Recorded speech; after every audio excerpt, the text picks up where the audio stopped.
Bueno, gracias por continuar con nosotros. Vamos a hablar esta mañana sobre esta temática, este tema que ya lo hemos abordado, pero que es importante escuchar también las dos posiciones, las dos versiones.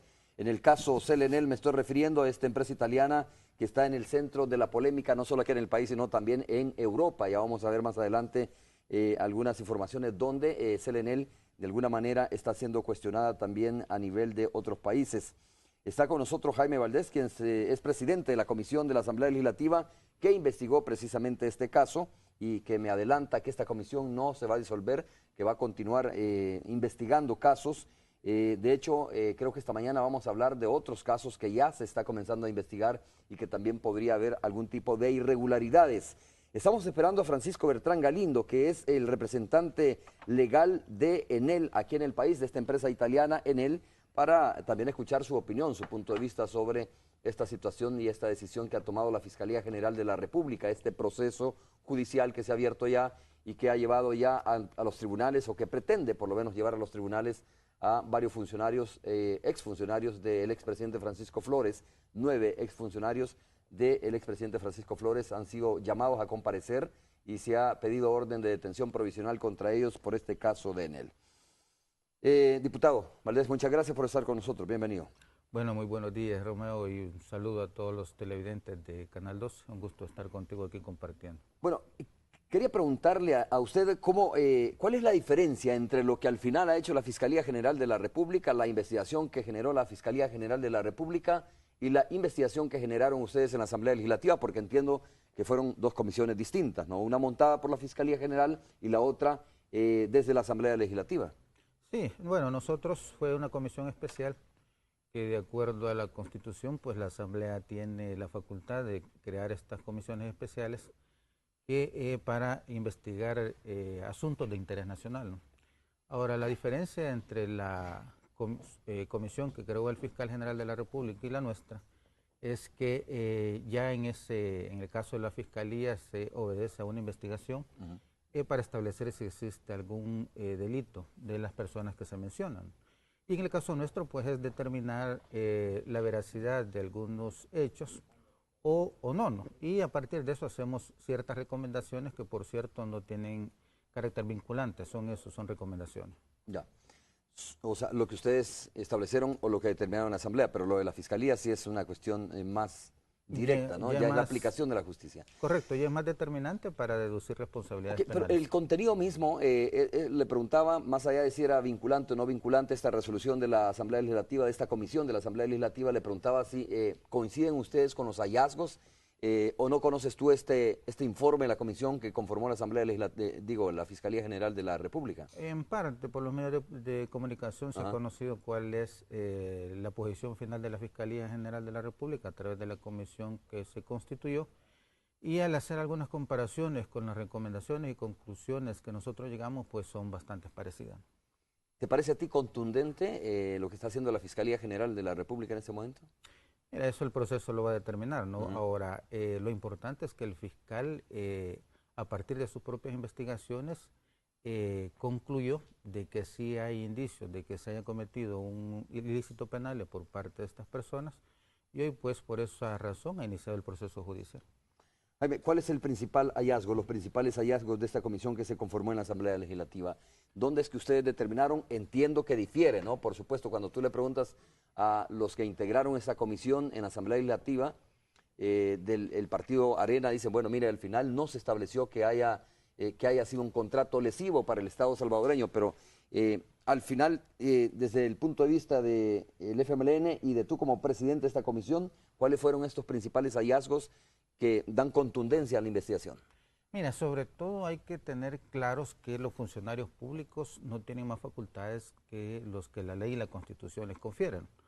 A partir de eso, nosotros concluimos que los funcionarios en mención se excedieron de sus facultades, hubo abuso de poder, y eso se reduce al mal uso de los recursos del Estado, es decir, hicieron un uso de este patrimonio como que si se tratara de bienes privados, de tal manera que eso es el hallazgo principal que nosotros encontramos en la comisión especial, y por tanto el haber negociado o haber dispuesto esos recursos de esa forma, causó mucho daño al Estado y sobre todo porque han sido transferidos o están por ser transferidos a través de la o haciendo uso de la legislación mercantil a una institución meramente privada, y cuando escuchamos los valúos de esos bienes, ni comparación de lo que supuestamente recibió el Estado. A ver, una pregunta, ¿de dónde se saca, Jaime, estos $1.000 millones? Porque la gente cuando escucha esta cifra, cuando lee esta cifra, se queda sorprendida, ¿no? Es decir, es una cantidad que cuesta hasta digerirla, es decir, ¿se han malversado o se han perdido o ha perdido el Estado $1.000 millones en esto? Mira, cuando nosotros hicimos la investigación en los registros contables, aún en el proceso, te aclaro, ¿no?, que los registros contables fueron cambiados en el proceso de cogitación del supuesto socio estratégico, los bienes que estaban en juego en ese momento sufrieron un devalúo, fueron devaluados, y estábamos en aquel momento cuando se hizo la transferencia de CEL a GESAL hablando de 2.000 millones de colones. Estamos hablando alrededor de cerca de 400 millones de dólares. El valor actualizado, hay que hacerle el estudio contable, supongo yo que la Fiscalía General de la República lo hizo, porque requirió asistencia de peritos de la Corte de Cuentas, que supongo yo que en ese proceso de evaluación, de actualización del valúo de los bienes del Estado, es que han concluido en esa cantidad. Y te menciono de dónde partimos nosotros, ¿no? En aquel momento, cuando se hizo la transferencia de estos bienes, estábamos hablando, entre otras cosas, de cerca de 400 millones de dólares. Ok. Bueno, está con nosotros ya el doctor Francisco Bertrán Galindo. Doctor, muchas gracias por estar con nosotros, representante legal de la empresa italiana Enel en nuestro país. Bienvenido, doctor, ¿cómo le va? Un gusto saludarlo. Gran gusto. Buen día, diputado. Escuchando, ¿no?, lo que decía el diputado Jaime Valdés, quien es el presidente de la comisión que nombró la Asamblea Legislativa para investigar este caso de CEL Enel. Doctor, no hemos tenido la oportunidad de conocer su opinión aquí en el canal respecto a este tema, a este proceso judicial que ha librado ya la Fiscalía General de la República y que tiene en el banquillo de los acusados a no menos de 9 funcionarios del gobierno del expresidente Francisco Flores, entre ellos pues el presidente Guillermo Solván y el exministro de Economía Miguel Acayo.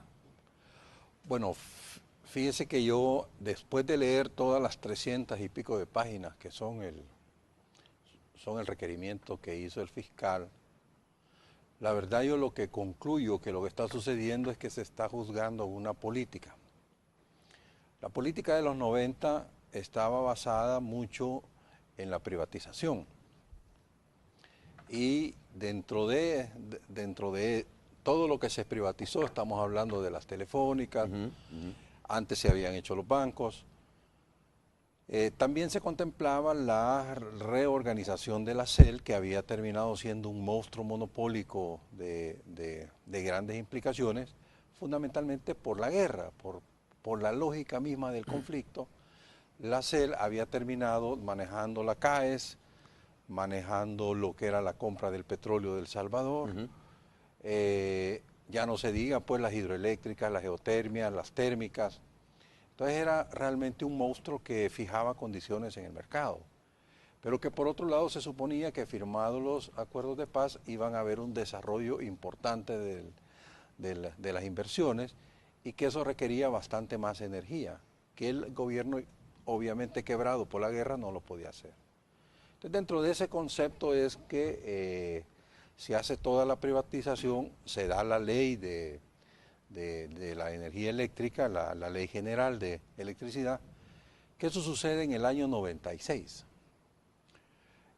Cuando surge este negocio en concreto, que es el que estamos hablando, eso es en el año 2001. O sea que hay una diferencia de 5 años en todo esto. Sin embargo, la Fiscalía, para justificar el planteamiento de los delitos que está poniendo, sostiene que el complot surge en el 95.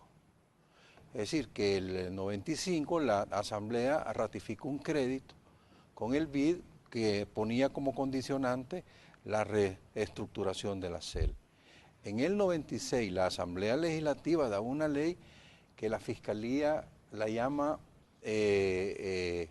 intencionalmente formulada para generar un fraude de ley.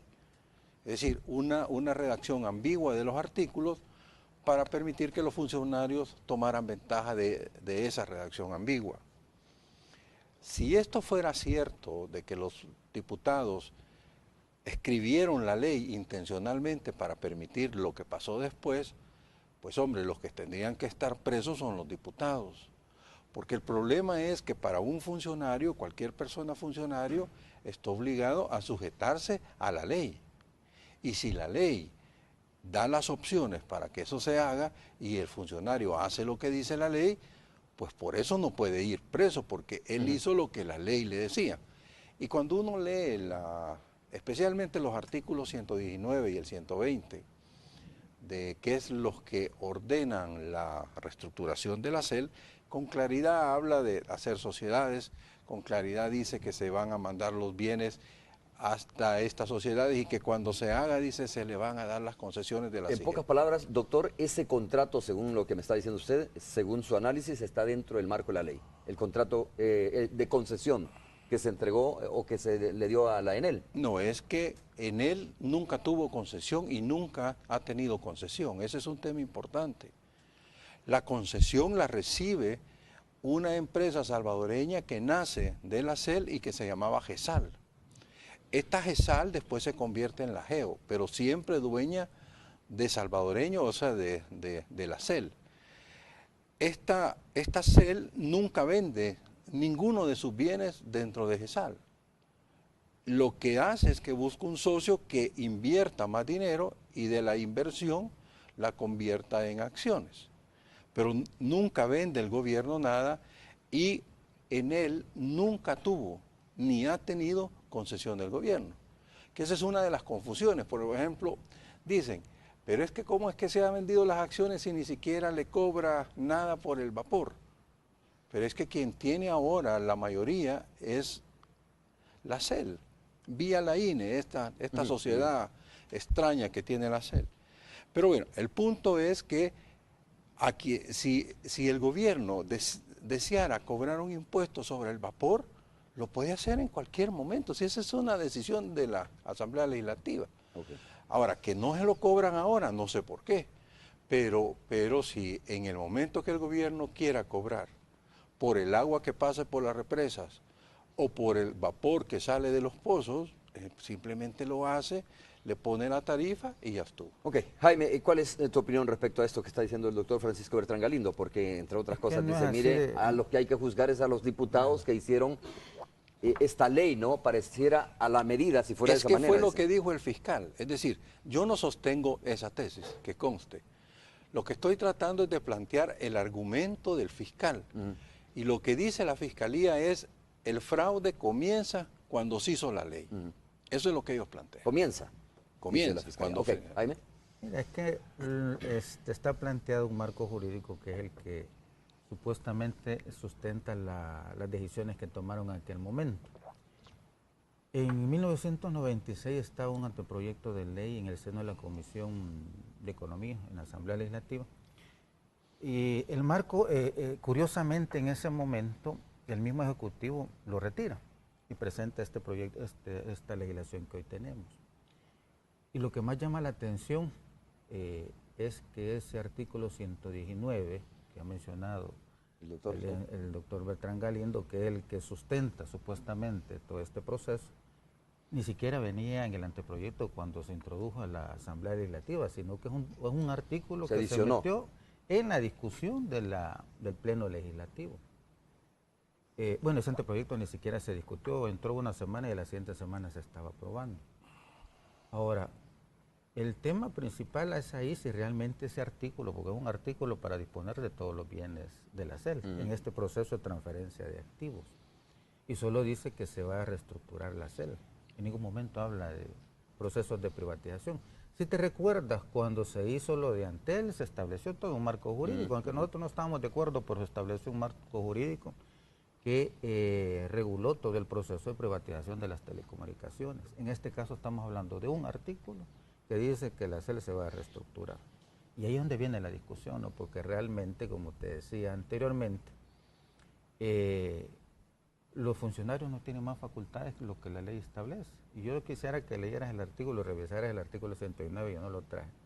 Solo dice eso, la SEL se reestructurará en un plazo de 3 años. Ahora, También hay otra sociedad que mencionó el doctor, la INE, pero curiosamente fue constituida por los mismos. Guillermo Solván es el que constituyó la INE. O sea, en un proceso que iba en la misma tónica que lo que se ha visto en GESAL, luego la GEO, en la excogitación del proceso del socio estratégico.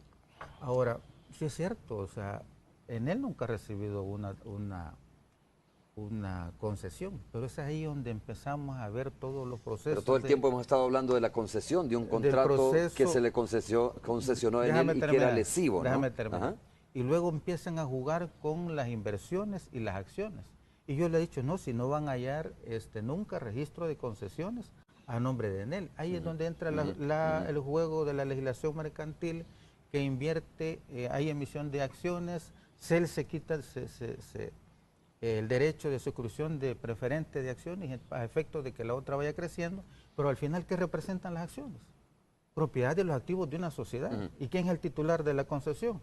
No es la GEO. ¿Y quién posiblemente sea el mayorista de la GEO hoy si se le entregan las acciones a Enel? Enel. ¿Y quién va a ser el titular mayoritario de esos bienes? Enel. Pues ahí es donde te digo que empieza uno a ver toda la entremañado donde se llevó este proceso. Y por eso está la discusión y al final el gobierno decide no entregar las acciones porque es entregar el patrimonio de la GEO que representa todos los activos de esas sociedades que tienen su origen en activos de CEL y que dispusieron los funcionarios estos sin tener las facultades para ello. Es decir que según ustedes, Jaime, esta legislación fue hecha, fabricada, bueno, sobre todo este artículo, el que tú estás mencionando, ¿no? Pero fue sí, el artículo que se introdujo, dices tú, que se adicionó en la discusión, fue redactado específicamente para favorecer este tipo de relación. Mira, ahí es lo que mandaba a decir, yo me circunscribo al texto de la ley, que manda a hacer a reestructurarse. Eso es lo que dice. Entonces se supone que iban a crear otras instituciones para diversificar o tener, que se hicieran cargo de las diferentes actividades de CEL, de la distribución, de la generación, pero el marco jurídico para hacer todo este proceso que llevaron no existía. Un solo artículo es el que en el se sustenta, y si revisas las actas de donde toman estas decisiones, solo te citan el artículo 119 y no más. Doctor. Bueno, o sea, falta de sustento jurídico, estamos hablando de una legislación, por ejemplo, en el caso, decía Jaime, en el caso de la privatización de las telecomunicaciones, hubo todo un estamento todo un marco jurídico, legal, todo un marco jurídico, pero no en este caso, ¿no? Sí. Lo que pasa en el caso de la Ley General de Electricidad es que realmente son dos artículos los que hablan del tema. Y el artículo 119 no solo dice que se reestructurará la CEL. El artículo tiene varios incisos y en el tercer inciso dice que las sociedades que surjan como derivados de la reestructuración de la CEL, porque en el inciso segundo dice que deberán crearse sociedades separadas para la generación y para la distribución, y que en la generación se deberá buscar que hayan el mayor número de agentes posibles en el mercado.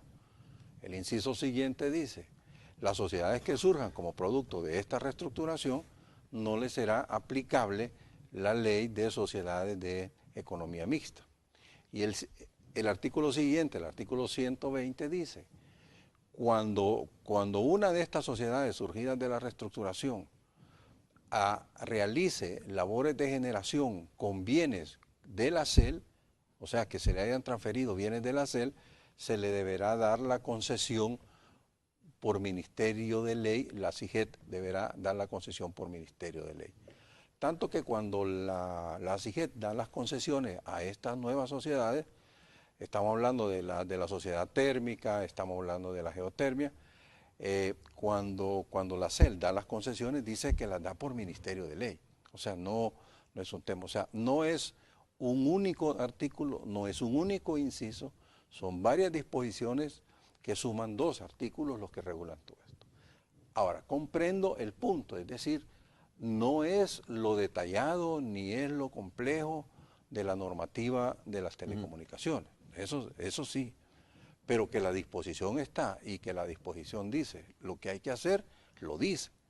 Por eso digo yo, si como el fiscal sostiene y como nos dice el diputado, la redacción de los artículos fue en una visión extraordinariamente excepcional, porque esto estamos hablando del 96 y este contrato se firma en el 2002, entonces una visión mágica de cómo que era el fraude. Pero bueno, si los diputados hicieron eso, no él pues, porque supongo que él no votó, pero los diputados que votaron, si ellos aceptaron esa redacción así como se hizo, y se hizo en la discusión del Pleno, y se hizo como se hizo, eso es ley de la República.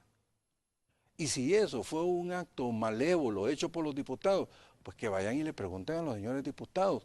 Pero aquí a los que tienen acosados no son a ellos, son a los funcionarios que aplicaron esas disposiciones que salieron de la Asamblea Legislativa. Entonces, ¿de cuándo acá yo, ciudadano, porque cumplo una ley que probablemente está mal hecha, voy a irme preso? Yo le voy a poner un ejemplo. Ahora se están reformando leyes para beneficiar a la sociedad esta salva. Se reformó la ley de la aviación, se reformó, se dio un decreto para el vaso de leche y se han hecho varias reformas intencionalmente para ir abriendo espacios, bien o mal, no me quiero meter a juzgar eso. El tema es que, de acuerdo a un sector ideológico diferente del frente, dice, no, mire, esto lo están haciendo porque están haciendo monopolio vía legislativa.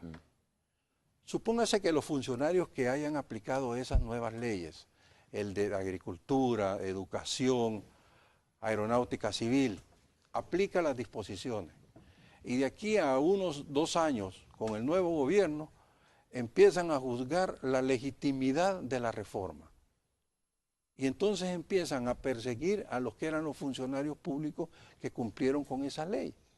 Entonces a mí eso no me parece. Es decir, un funcionario está obligado a aplicar la ley que ha salido de la Asamblea. Por eso le preguntaba. Entonces, conclusión, según usted, doctor Francisco Bertrán Galindo, los funcionarios que están siendo acusados en este momento lo que hicieron es hacer, digamos, cumplir aplicar la el ley. marco de la ley. Sí, es que vamos a ver. Por lo tanto, no hay ninguna, digamos, delito que se haya cometido de parte de ellos. A partir de ahí, es decir, estamos hablando de la facultad que tenían. Ese es como primer punto.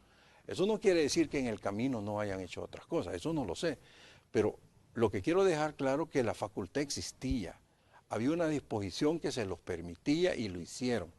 Es más, cuando las otras sociedades que fueron hechas, por ejemplo, las térmicas, no me recuerdo cómo se llamaba la compañía que se hizo, como esa compañía decidieron venderla completa para privados, se dio un decreto para vender eso.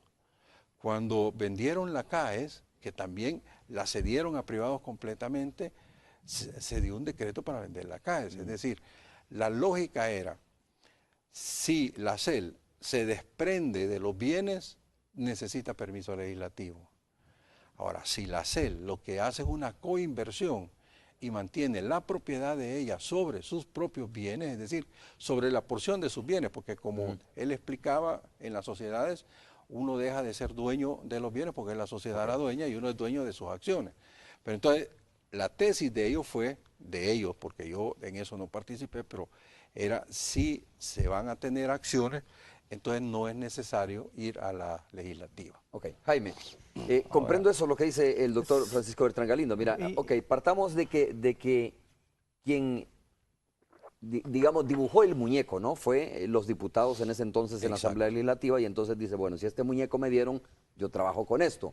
Pero dice algo interesante también, pero en el camino, no sé si algunas cosas. Ahí es donde el muñeco empieza a deformarse, tal como lo estás planteando.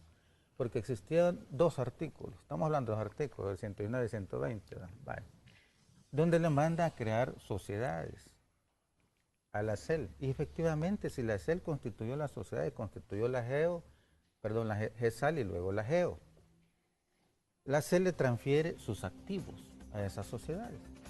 Y ahí es donde nosotros decimos que ahí es donde está el abuso. Porque después esas sociedades empiezan a disponer de esos activos que eran del CEL público. Eso ya es en el camino, como dice el doctor Francisco Bertrán Galindo. No estaban facultados para eso. Ahí es donde empieza a deformarse el muñeco, que empiezan a tratar los recursos del Estado como que si fueran patrimonio propio. Ese es el punto. Y hacen esos procesos y hasta cambiaron el sistema contable. ¿Y por qué decimos nosotros también que hay responsabilidades y hubo abusos? Y de conocido por todo mundo que hasta la hora de estar firmando el contrato, después, incluso días después, estaban cambiando los acuerdos. Y para eso no estaban facultados. ¿Me explico? Y eso es lo que nosotros decimos, abusaron de lo que el marco jurídico les establecía. Y como ya lo he dicho desde un principio, nosotros los funcionarios públicos no tenemos más facultades que lo que la ley y la Constitución nos establece. Y eso es lo que debe de determinarse. Y por eso yo traía a colación el caso de Antel, ¿no? Porque se estableció un marco jurídico completo donde incluso se dice y se regula la disposición de los bienes del Estado. Y te traigo yo esta colación porque fíjate que yo estoy en la Comisión de Legislación y Puntos Constitucionales.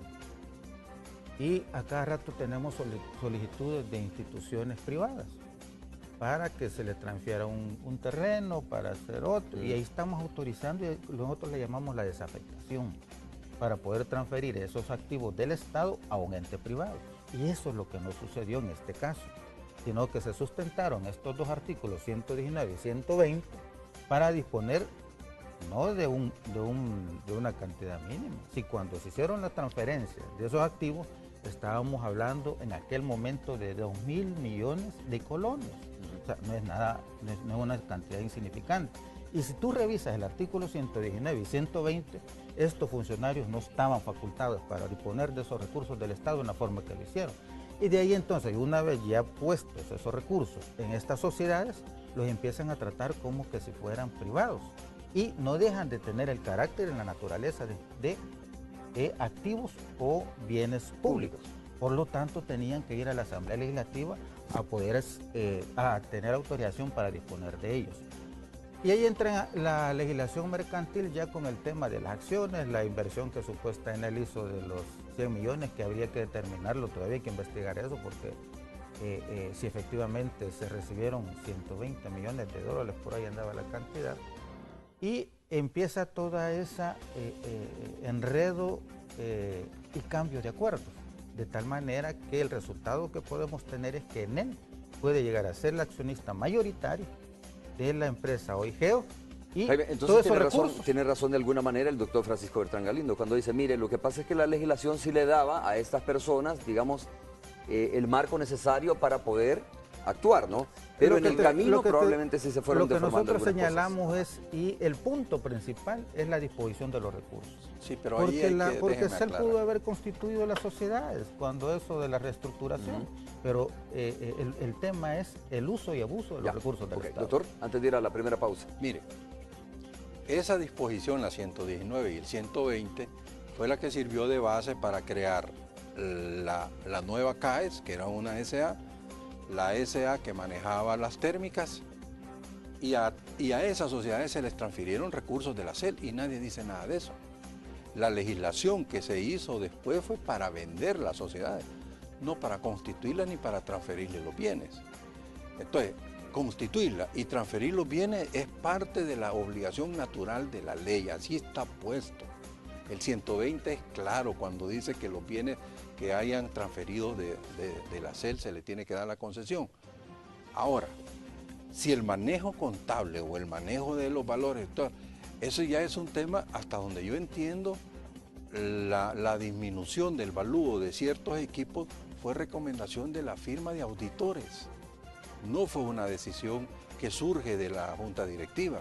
Son los auditores los que le dicen, estos bienes que han transferido están sobrevaluados, ajústelo. Vienen y lo ajustan.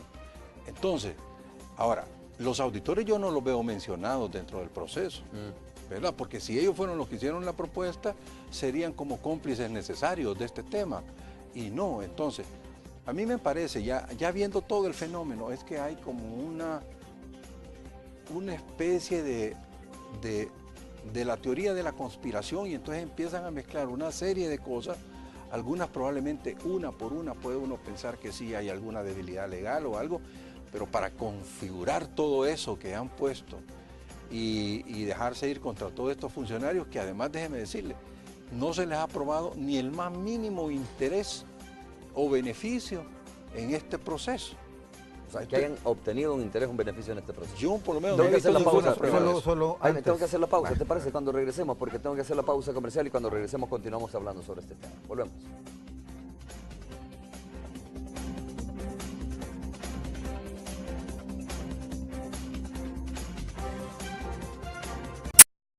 Jaime, antes de ir a la pausa, tú me decías que querías aclarar algo. Mira, es que el doctor me acaba de dar la razón.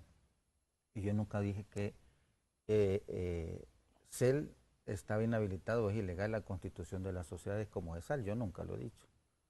O sea, incluso dentro de la ley orgánica de la CEL está habilitada indirectamente para participar en ciertas sociedades. No ese es el punto. El doctor en su intervención dijo, es que dieron un marco jurídico para disponer después de los recursos que le transfirieron a CAES. Y es que ese es el punto. Que en este caso ellos no tenían ese marco jurídico para hacer ese tipo de negociaciones que hicieron con Enel, porque ya estaban disponiendo de los recursos del Estado. Y ese es el punto central. Yo nunca he dicho que el hecho de haber constituido GESAL es el problema. ¿Sí? En ese proceso de reestructuración y de transferirle algunas facultades que tenía la CEL, pudo haberlo hecho.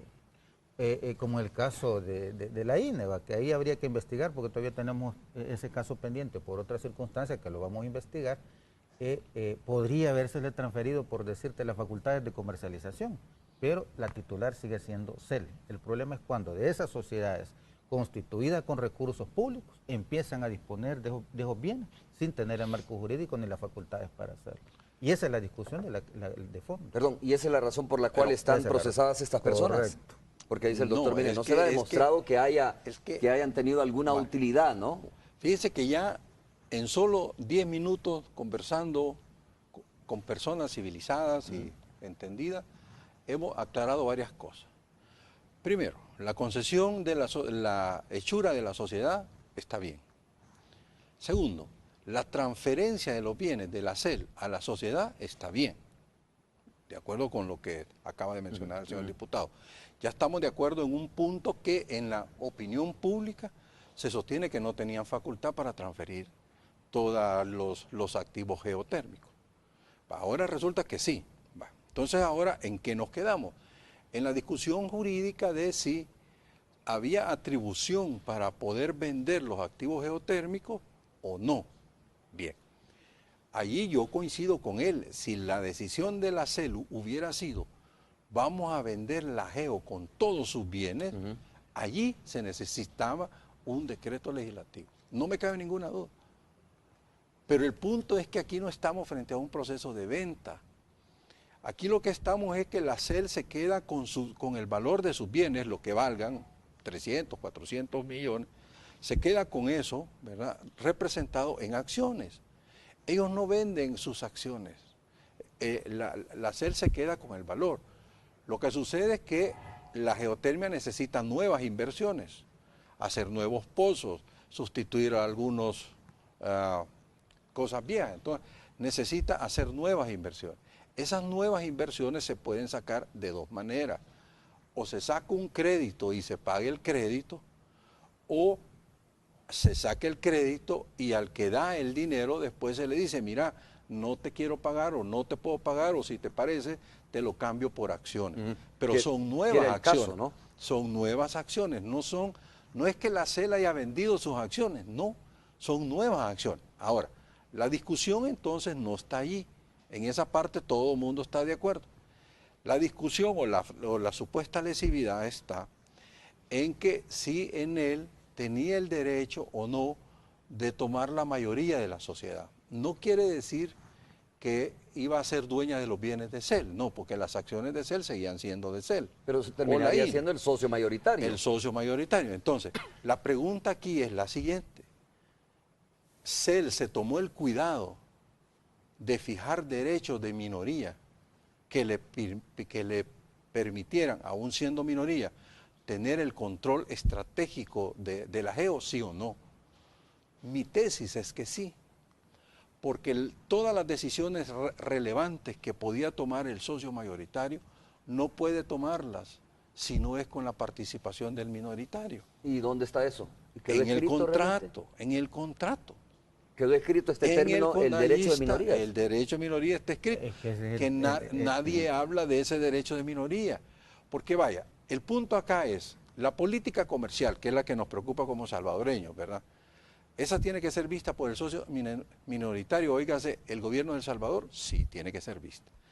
La política de las inversiones tiene que ser vista por el socio minoritario. Óigase, el gobierno salvadoreño, sí, tiene que ser aprobada por el socio salvadoreño. La política de contratación de técnicos, ¿tiene que ser vista? Sí, tiene que ser vista. Entonces, cuando usted ve los derechos de minoría, y por otro lado, acuerdan que el socio mayorista no puede quedarse con los dividendos en la empresa para perjudicar al minorista. Ok, y doctor, solo para terminar, antes de darle la palabra a Jaime de nuevo, ¿y hizo prevalecer el funcionario salvadoreño, la legislación salvadoreña, esos derechos de minoría o no? No, es que espérese, como nunca hemos llegado a la situación de la mayoría por Enel, quien actúa ahora como socio minoritario es Enel, ¿verdad? Y cuando usted revisa las actas, el socio minoritario hace valer su posición. No siempre logra hacerlo todo, pues, ¿verdad?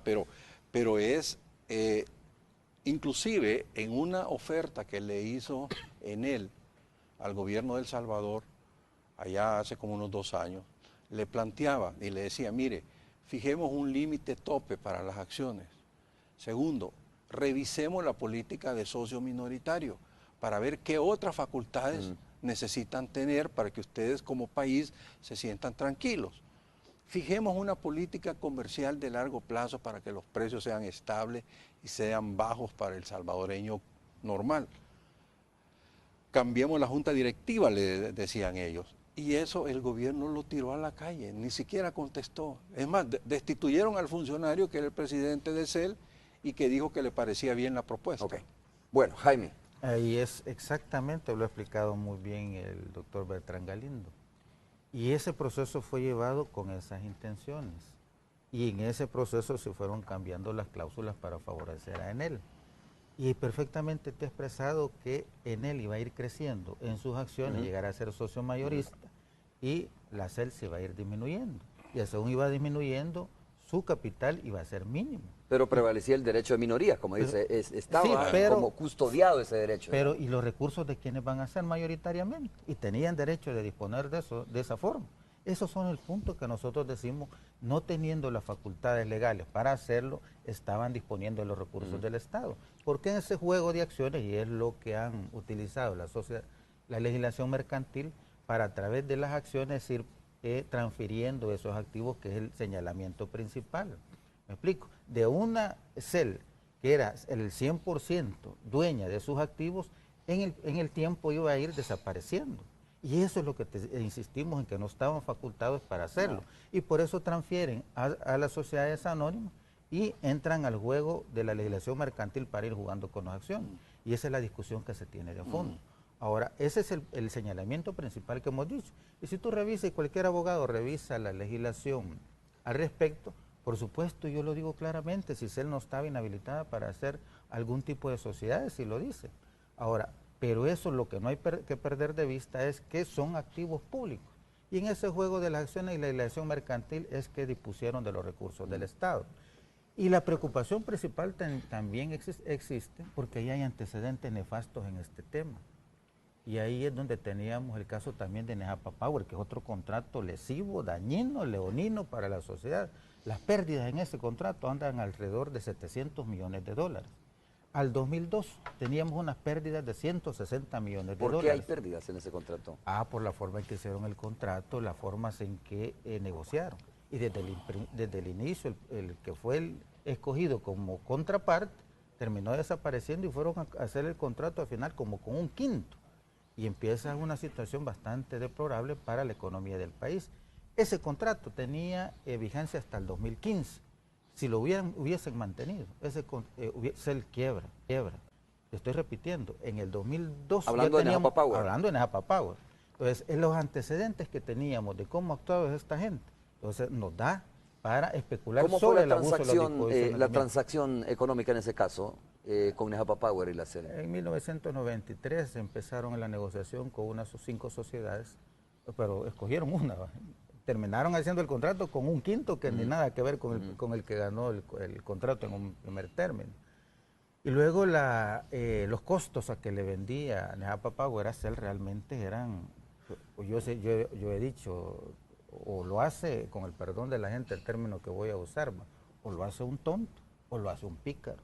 porque realmente las condiciones del contrato fueron nefastas. Y van a arbitraje y todavía pagan 130 millones de dólares. ¿Paga quién? CEL. Ya. Y Anejapa. Anejapa Power. Entonces, pero y lo más curioso cuando uno empieza a darle seguimiento a los registros de esta sociedad, no encontrás quiénes son. Y hay otros contratos por ahí que son en condiciones similares, que hasta los registros están ya en las Islas Caimán. ¿Qué te deja pensar eso?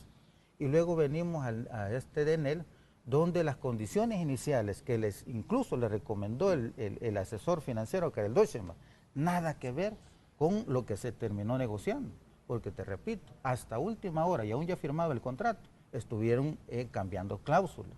Entonces, a efecto de beneficiar al hoy supuestamente socio estratégico. Entonces, todas esas circunstancias te dejan entrever que han abusado de sus facultades como funcionario público. Ahora, el marco jurídico, pues sí, te da la apariencia de legalidad. Ok, doctor. Bueno, yo de esto de Nejapa Power no conozco todos los antecedentes como lo pueda conocer el licenciado, pero estamos hablando de dos cosas totalmente distintas. Correcto, sí. Una cosa es la CEL, haciendo un contrato con un privado, llámese como se llame, que eso es un tema que igual tiene sus facultades, ¿verdad? Que la hizo mal, que lo hizo, bueno, es un tema para deducir la responsabilidad.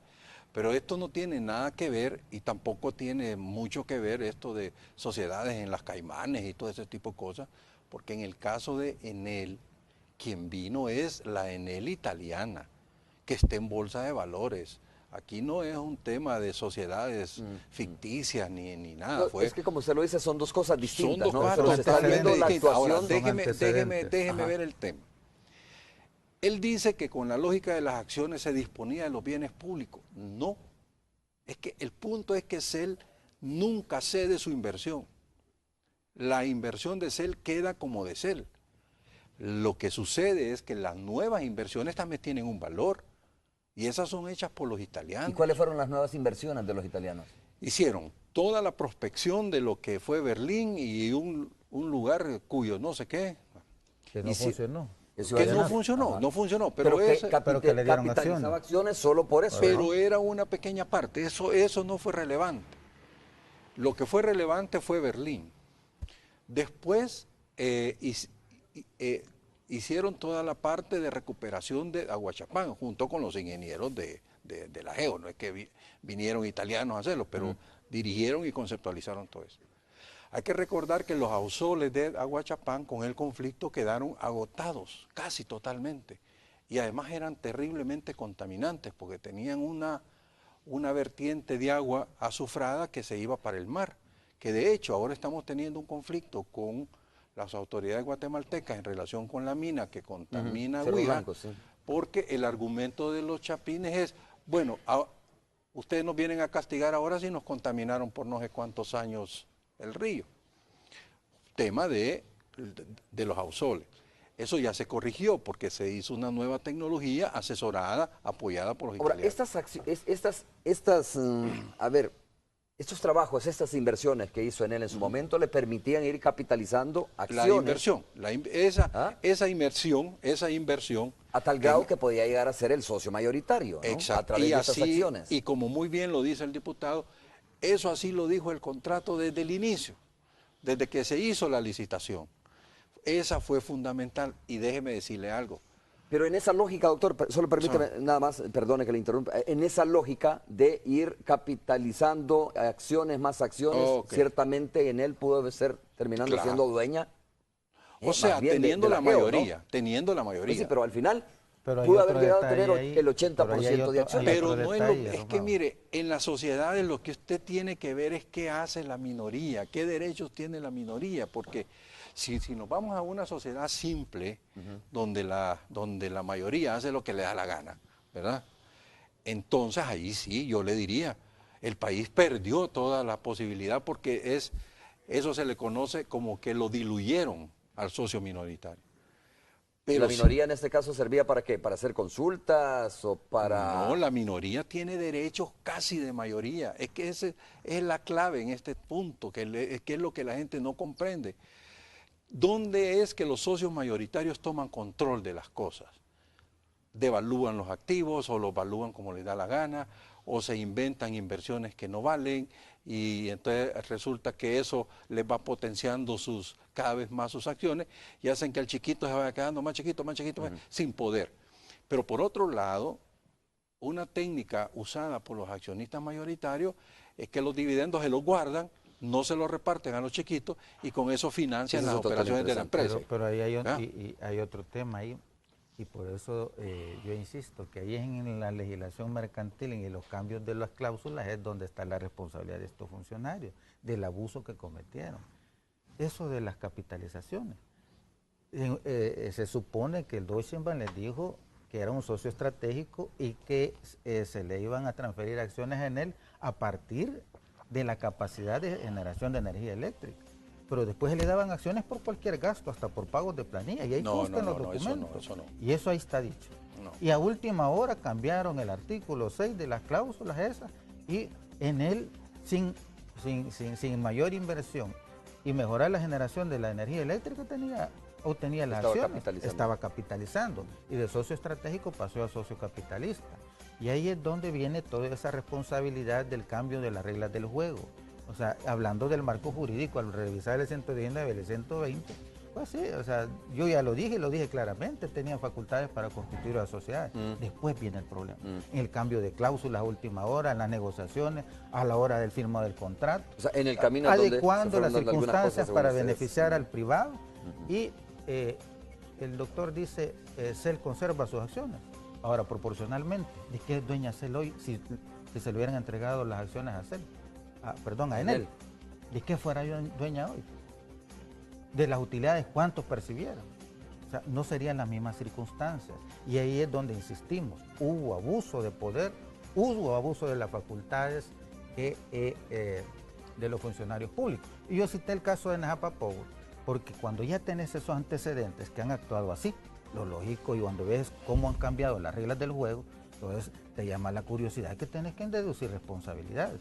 En el caso de la INE, que son otro caso que están pidiendo que investiguemos, si lo constituyó el mismo Guillermo Solván, esa sociedad fue constituida por Guillermo Solván, para seguir en la misma tónica. Entonces, y vamos a investigar ese caso, porque también hay que ver cuáles son las circunstancias en que se está moviendo esa sociedad. Y además, la otra cosa que hay que traer a colación, nunca fueron supervisados por la Corte de Cuentas. Nunca hubo una supervisión o una contraloría de esos recursos que ¿Pero por qué? ¿Por negligencia de la Corte de Cuentas? Porque no se lo permitieron. Ahí hay cartas, cruces de cartas, donde Corte de Cuentas pidió hacer esas auditorías, y lo que le dijeron es que como eran sociedades anónimas, por eso te digo que las transfirieron a la sociedad anónima activo para impedir la supervisión de la Corte de Cuentas. Bueno, vamos a hacer la pausa comercial correspondiente. Estamos ya para terminar. Vamos a escuchar algunos comentarios a través de las redes sociales cuando regresemos.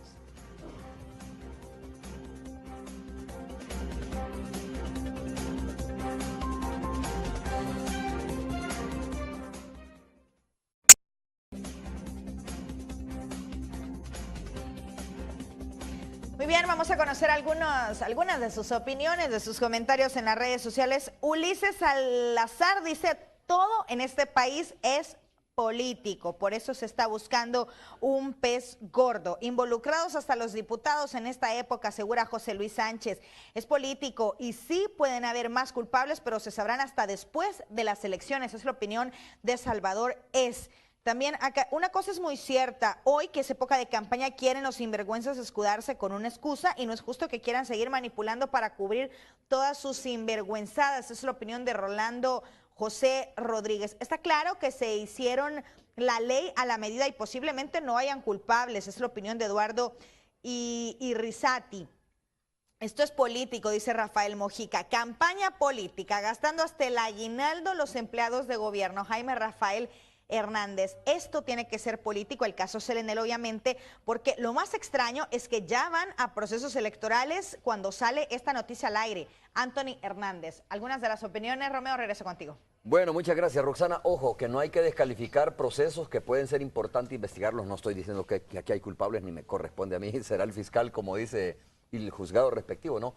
Pero no podemos descalificar todo esto que se está haciendo diciendo, mire, se trata de política porque estamos en elecciones, por eso están sacando esto, ¿no? Que salió en época electoral o preelectoral o en el marco de la campaña, pues sí, es cierto. pero eso no significa de que no pueda haber culpables y que no podemos descalificar cualquier proceso con esto. Sí, Doctor, comentarios tengo, perdone que le diga, tengo 2 minutos. No se preocupe, rapidito. Mire, yo lo que sí creo es que la Fiscalía debe ser muy cuidadosa. Todo lo que haga debe hacerlo bien y debe dejar claro que no está en el marco de una persecución política. El problema que, otra vez por los antecedentes, como menciona el diputado, uno empieza a ver qué está pasando. Por ejemplo, en el tema de la Diego de Holguín, se paró la investigación cuando ya iba hacia la primera fase, que es donde se generaron todos los problemas. Ahora se hace todo esto en mal tiempo, pero bueno, ya se hizo. Esperemos que esté bien. Yo no pienso que está bien hecho, pero bueno, esa es otra cosa que va a hacer el juzgado. Pero además tenemos el tema de la INE. La INE sí la hace don Billy Sol, pero solo deja hecha a la sociedad. Es la administración siguiente la que le transfiere la geotérmica, la compañía térmica, y le transfiere las acciones en la geo. Doctor, gracias. O sea, que creo que por ahí Jaime, gracias también. Tienes también un minuto para poder hacer alguna conclusión sobre este tema. Bueno, mira, nosotros hicimos la investigación y lo que hicimos transferir el informe a las instituciones correspondientes. La Fiscalía coincide con nuestros planteamientos, ¿no? Que hay cosas dudosas y algo oscuras en esos procesos y que debe deducirse responsabilidad. Y hay otros casos que vamos a seguir investigando, ya te mencioné ese. Hay otra sociedad que también tiene indicios de mal manejo, es Hannes Brown, donde hay algunos funcionarios actuales que están involucrados. Esperamos aclarar las circunstancias, ojalá no hayan anomalías. Y el caso de la INE, por supuesto, que lo vamos a investigar. Bueno, muchas gracias, doctor Francisco Bernal Galindo. Siempre es un gusto conversar con usted. También, Jaime, a ti muchas gracias por haber acudido a esta cita. Vamos a hacer una pausa, regresamos en breve.